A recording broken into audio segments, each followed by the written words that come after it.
Olá pessoal, tudo bem? Vamos dar início à nossa mais nova videoaula. O assunto de hoje já está aí na tela: multiplicação de números racionais. Videoaula passada a gente viu a adição e subtração de números racionais e vimos os dois casos, né? Denominadores iguais, conserva o denominador e soma ou subtrai conforme a operação que aparecer. E denominadores diferentes, você calcula o MMC para reduzir aquelas frações ali a um único denominador, a um mesmo denominador. Hoje a gente vai aprender a multiplicação de números racionais. Segundo o nosso PSD, a gente tem essa sequência 6, multiplicação, divisão, potenciação e radiciação. Para não ficar um vídeo muito longo, eu vou dividir essa sequência didática em 3 vídeos. Um falando só de multiplicação, um segundo vídeo falando somente de divisão e um terceiro vídeo falando da potenciação e da radiciação, tá? Porque fica mais fácil a compreensão e não fica um vídeo também tão extenso assim. Então, qual é o objetivo da nossa aula? Multiplicar números racionais na forma decimal e na forma fracionária, resolver e elaborar problemas de situações do cotidiano que envolvem números racionais, mais precisamente a multiplicação desses números. E vamos trabalhar com esses 3 descritores que constam no nosso PED. O descritor 60, o 61 e o 62, efetuar a multiplicação de números racionais, compreender as propriedades da multiplicação de números racionais e aplicar essas propriedades. E eu começo a aula de hoje fazendo essa pergunta: quanto é 2/3 de 15? Essa pergunta ela vai nos dar margem para responder qualquer outra que surja nesse formato, tá? Calcular a fração de um número inteiro ou a fração de um número natural. Nesse caso específico, eu quero saber quanto é 2/3 de 15. Então vamos representar o 15 aqui, ó. Então aqui eu tenho uma representação da quantidade 15, tá vendo? 3 vezes 5, 15. Perceba que eu dividi esse 15 em quantas partes iguais? Em 3. Essa divisão em 3 partes iguais é sugestão desse denominador aqui, ó. Beleza? Se eu quisesse 2/4 de 15, eu dividiria 15 em 4 partes iguais. Se eu quisesse 2/5 de 15, eu dividiria 15 em 5 partes iguais. Como são 3, né? O denominador aqui é 3, eu estou dividindo 15 em 3 partes iguais de 5. E o que é que eu quero desses 15? Eu quero os 15 todo? Eu quero a metade? Não, eu quero 2/3. Então, observe. Essa partezinha verde aqui é 1/3 e essa segunda partezinha verde aqui é o segundo terço. Então, eu tenho aqui 2/3, ou seja, eu considero 2 das 3 partes iguais. Então, se você contar agora esses retângulos verdes, você vai ver que eu tenho o que aqui? 10. Ou seja, 2/3 de 15 é igual a 10. Beleza? E aí tem uma observação extremamente importante. Na língua portuguesa, na gramática, a gente chama esse dia aqui de preposição, né? Só que na matemática, essa preposição é um indicativo de multiplicação. Então, sempre que eu quiser calcular 2/3 de alguma coisa, metade de alguma coisa, esse dia aqui sugere uma multiplicação, tá? Então, perceba que é bem simples a gente resolver a fração de um número inteiro. Dando continuidade aqui, existe essa regrazinha aqui que é básica, né? Para calcularmos a fração de um número inteiro, basta conservarmos o denominador e multiplicar os numeradores. Porque, olha, voltando aqui para o slide, quem é o denominador do 2? É o 3, na fração 2/3, né? E nessa fração aqui, 15, quem é? Quando não tem, a gente sabe que é quem aqui embaixo? O 1. Tem um 1zinho aqui embaixo. Então, ele manda a gente fazer o quê? Conservar o denominador, que é 3, e multiplicar os numeradores, que nesse caso seriam 2 e 15. Então, quanto é 2 vezes 15? 2 vezes 15 é 30. 30 dividido por 3, 10. Tá? Então, vamos pensar nesse outro exemplo aqui, ó. Eu quero calcular 3/5 de 50. A gente já viu que esse dia aqui, essa preposição, é um indicativo de multiplicação. Então, o que eu quero, na verdade, é 3/5 vezes 50. Certo? Qual é a regra que ele manda aplicar? Multiplique os numeradores. Quais são os numeradores? O 3 e o 50. Porque o denominador de 50 é 1. Tranquilo? Então, 3 vezes 50, 150. E conserva o denominador, que é 5. 150 dividido por 5, 30. Então, essa é uma forma de você calcular a fração de um número inteiro. Tem uma segunda forma que nossa amiguinha aqui vai nos ensinar. Né? O que é que ela diz? Podemos também, se quisermos, dividir o número inteiro pelo denominador e o resultado multiplicar pelo numerador. Então vamos pensar aqui em uma outra situação. 2/3 de 36. Pela regrinha dela, o que é que eu tenho que fazer? Pegar o número inteiro. Quem é o número inteiro? 36. Fazer o que com ele? Né? Dividir pelo denominador. Quem é o denominador? 3. Então, pego o 36 e divido pelo 3. Então, divide o 36 pelo 3. E eu faço o que com o resultado? O resultado dessa divisão eu vou multiplicar pelo numerador. O resultado multiplica pelo 2. Então, na conta, qual é a conta? Quanto é 36 dividido por 3? Dá 12. Pego o resultado 12 e multiplico por 2. 12 vezes 2, 24. Então, eu te apresentei aí três situações em que você pode calcular a fração de um número inteiro.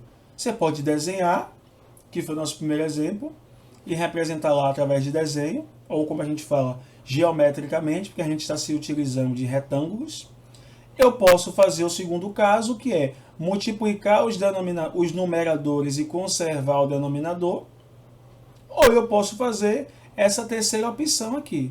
Pego o número inteiro, divido pelo denominador e o resultado multiplico pelo numerador. Então, eu tenho 3 formas aí explicando a vocês como calcular a fração de um número inteiro. Tá bom? E aí surge a pergunta: e como a gente multiplica duas frações? Né? Se eu quiser calcular uma fração vezes outra fração. E aí vem essa seguinte situação, né? Porque o princípio utilizado é o mesmo. Então pense nessa situação. Que fração representa 1/2 de 2/3? Ou simplesmente a metade de 2/3? Né? Lembre-se que esse dia aqui é uma indicação de multiplicação. Então, o que eu quero, na verdade, é 1/2 vezes 2/3, ou simplesmente a metade de 2/3. Como é que eu calculo a metade de 2/3? Então, pense. Esse é o meu inteiro, tá, gente? Como eu estou falando aqui, ó, de 2/3, entenda que eu vou sempre utilizar essa ideia aqui. Então, o que foi que eu fiz? Eu peguei o meu inteiro e dividi em 3 partes iguais. Né? O que é que eu quero dessas 3 partes? Somente 2, porque são 2/3. Então, 2/3 é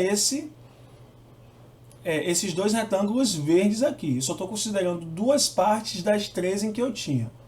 Só que eu não quero, né? Então, perceba que eu tenho 2/3. Só que eu não quero 2/3. Na verdade, o que é que eu quero? Segundo a minha situação anterior.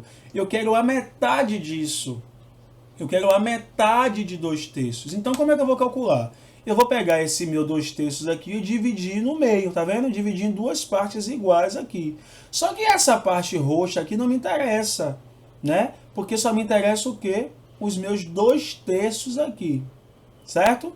Então, quem é a metade de meus 2/3? São esses 2 de cima aqui, ou esses 2 de baixo aqui. Então, 2/3 vezes a metade é isso aqui, ó. Esses meus 2 retângulos vermelhos. Se você observar esses 2 retângulos vermelhos à luz da minha figura toda, né? À luz da minha figura toda, esses 2 retângulos vermelhos representam que fração da minha figura toda?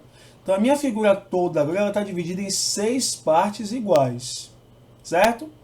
E a minha parte vermelha só representa 2 partes dessas 6 que estão aqui. Então, quem é 2/3 vezes 1/2? Ou o contrário, a metade de 2/3, já que a multiplicação ela é comutativa. A metade de 2/3 é 2/6. Ou seja, 2 vermelhozinhos aqui da figura toda, que são 6 partes iguais. Percebe? Então, eu tenho aqui 2/3. 2/3 é o meu verde todo, vezes a metade, que são esses dois retângulos vermelhos aqui. Então, a minha fração, com base na minha figura inicial, é 2/6. Certo? Professor, isso aqui tem uma forma mais simples? Tem. Isso aqui é só para você entender o porquê das coisas. Né? O porquê das coisas. Porque eu poderia simplesmente chegar para você e dizer, multiplica o de cima pelo de cima e o de baixo pelo de baixo. Tá. Mas a gente precisa entender por que isso acontece. Então, essa representação aqui é a melhor forma de você entender.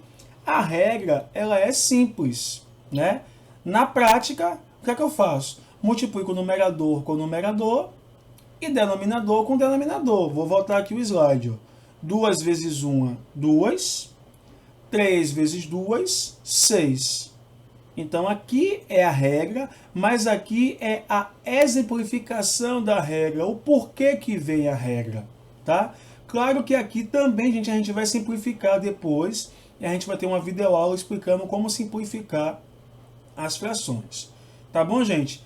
E o bom da matemática é que a gente vai agregando conhecimentos, né? Porque multiplicação a gente já viu isso no 6º ano.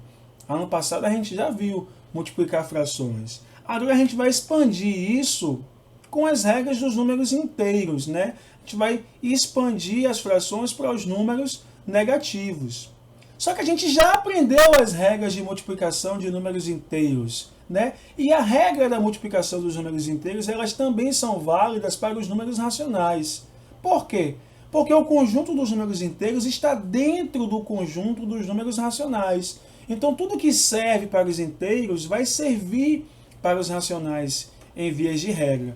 Então, qual é a nossa regra lá quando eu estiver trabalhando com frações positivas e com frações negativas? É a mesma regra que a gente trabalhou para os números inteiros. Mais com mais é mais com menos é menos com mais é menos e menos com menos é mais. Ou seja, quando os sinais são iguais, o resultado é positivo. Mais, menos, menos. Quando os sinais são diferentes, o resultado é negativo. Ou seja, a mesma regra que vale para a multiplicação de números inteiros também vale para a multiplicação de números racionais. Seja ele na forma decimal ou seja eles na forma de fração. Beleza, gente? Dando continuidade, né? E a multiplicação dos números decimais? É um assunto também que a gente já viu anteriormente e a gente só vai estender para os números quando eles forem negativos ou positivos. Então pense, é bem simples. Pense nessa situação.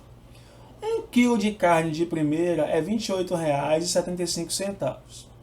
Ao escolher a melhor carne e colocar na balança, Paula verificou que havia 1,345 kg, né? Quanto Paula pagou por essa carne? Então eu vou pegar a quantidade que eu comprei e multiplicar pelo preço por quilo. Então é como é simples. 1,345 vezes 28,75. Então, montar essa multiplicação a gente também já aprendeu em séries anteriores. E o que é importante observar aqui é que na multiplicação, na hora de você efetuar a conta, você não precisa colocar vírgula embaixo de vírgula. Porque a posição da vírgula a gente só vai ver lá no final, no resultado da conta. Então aqui eu vou fazer essa multiplicação simples. Vou multiplicar todo mundo por 5, depois vou multiplicar todo mundo por 7, depois todo mundo pelo 8 e depois todo mundo pelo 2. E no final de tudo eu vou fazer o quê? Eu vou somar esses resultados. Somando esses resultados, qual foi o resultado que eu tive aqui? 38,66875. Perceba que por que eu coloquei a vírgula aqui e não aqui, ou depois do 3, ou depois do 7. Porque eu tenho que levar em consideração o quê? Que o meu primeiro número aqui, meu primeiro fator, eu tinha quantas casas decimais? 3 casas decimais, que são as casas depois da vírgula. O meu segundo número eu tinha 2 casas decimais. Então o meu resultado vai ter a soma dessas duas quantidades aqui. Então 3 mais 2, 5. Então meu resultado tem que ter 5 casas decimais. Então eu conto, tá, da esquerda para a direita, 1, 2, 3, 4, 5. Então aqui eu tenho 5 casas decimais, que é o meu resultado.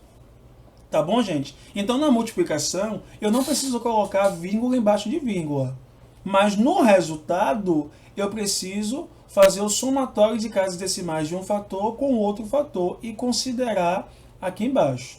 Tá? Então é só eu contar 1, 2, 3, 4, 5 e colocar a minha vírgula. Porque eu tenho 3 casas decimais aqui e 2 casas decimais aqui. E mais uma vez dizendo, quando eu tiver números positivos e números negativos, professor, o que eu tenho que fazer? O princípio dos sinais. Não vai mudar nada. Tá? Mais com mais é mais com menos é menos, menos com mais é menos e menos com menos é mais. Então, essa regra ela já está muito clara na mente de vocês. Você só precisa agora entender que existem números decimais negativos e existem frações negativas também. Pessoal, essa é a nossa videoaula de hoje. Tá? Eu espero que vocês tenham entendido. Eu peço que vocês façam a atividade do livro, página 72, e postem para mim até o dia 14 de abril. O sistema já está aberto. Você pode postar a partir de hoje, tá? 8 de abril, até o dia 14 de abril. Né? Vai fechar o sistema 8 da noite. Depois desse horário a gente não vai mais receber. Tá? Eu espero que vocês tenham entendido. Qualquer dúvida, participe de nosso fórum, me chama lá no privado, no chat, que a gente vai a cada dia aprendendo um pouquinho mais. Tá? Espero que vocês tenham entendido. Como eu disse, o bom da videoaula é que vocês podem voltar quantas vezes você quiser. Você não tem um professor lá na sala de aula ao vivo, mas você tem uma reexplicação toda hora que você achar necessário. Então fiquem com Deus. Tenham aí mais um período de quarentena debaixo da graça de Deus e com certeza a gente vai sair disso o mais rápido possível. Tá bom, pessoal? Tchau, tchau.